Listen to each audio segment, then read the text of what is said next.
Pteridophyta इस वर्ग के पौधों का शरीर जड़, तना तथा पत्ती में विभक्त होता है। इस वर्ग के पौधों का शरीर जड़, तना व पत्ती में विभक्त होता है।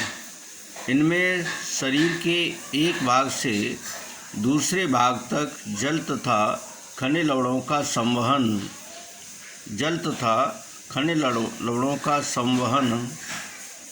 ऊतक के माध्यम से होता है। खनिज लवणों के संवहन के लिए ऊतक पाए जाते हैं या ऊतक के माध्यम से होता है। ठीक है ना।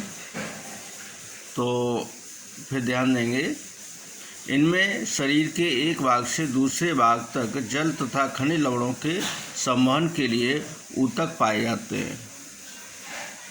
मार्सिलिया तथा थैलोफाइटा, ब्रायोफाइटा, टेरिडोफाइटा में नग्न भ्रूण पाए जाते हैं। ठीक है ना। थैलोफाइटा, ब्रायोफाइटा, टेरिडोफाइटा में नग्न भ्रूण पाए जाते हैं जिन्हें बीजाणु कहते हैं। इनमें बीज उत्पन्न जनक पाए जाते हैं, ये क्रिप्टोगैम कहलाते हैं। वे पौधे जिनमें जनन ऊतक पूर्ण विकसित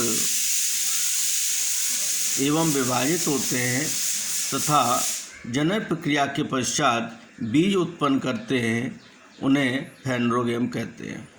ठीक है। बीज की अवस्था के आधार पर इस वर्ग के पौधों को पुनः दो भागों में बांटा गया है। अनावृत बीजी, जिन्हें इंग्लिश में जिम्नोस्पर्म बोलते हैं, आवृत बीजी, जिन्हें एंजियोस्पर्म बोला जाता है। तो प्रश्न भी आता है कि आवृत बीजी पौधे किसे कहते हैं या अनावृत बीजी पौधे किसे कहते हैं या जिम्नोस्पर्म, एंजियोस्पर्म पौधे किन्हें कहा जाता है। तो यहाँ पर ये जिम्नोस्पर्म अर्थात आवृत बीजी पौधे जिन्हें इंग्लिश में क्या बोला जाता है, जिम्नोस्पर्म। तो आवृत बीजी या जिम्नोस्पर्म दो ग्रीक शब्दों से मिलकर बना है। जिम्नोस्पर्म दो ग्रीक शब्दों से मिलकर बना है, जिम्नो तथा स्पर्म। ठीक है ना। जिम्नो तथा स्पर्म से मिलकर बना है। तो जिम्नो का अर्थ है नग्न। ठीक। जिम्नो का अर्थ है नग्न तथा स्पर्म का अर्थ है बीज, अर्थात इन्हें नग्न बीज भी कहा जाता है। ये पौधे बहुवर्षीय होते हैं। ठीक है। जैसे साइकस तथा पाइनस। अगला है एंजियोस्पर्म तथा अर्थात आवृत बीजी पौधे। ठीक है। अर्थात आवृत बीजी पौधे। एंजियोस्पर्म दो शब्दों से मिलकर बना है, एंजियो तथा स्पर्म।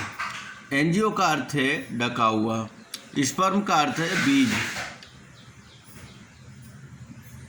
ठीक है ना। जो बीज, इनके बीजों का विकास अंडाशय के अंदर होता है, जो बाद में फल बन जाते हैं, इन्हें पुष्पी पादप भी कहा जाता है। इनमें भोजन का संचय या तो बीज पत्रों में होता है या भ्रूणपोष में होता है। ठीक है ना। तो बीज पत्रों के आधार पर आवृत बीजी पौधों को दो भागों में बांटा गया है, एक बीज पत्र वाले पौधे तथा दो बीज पत्र वाले पौधे। ठीक है ना।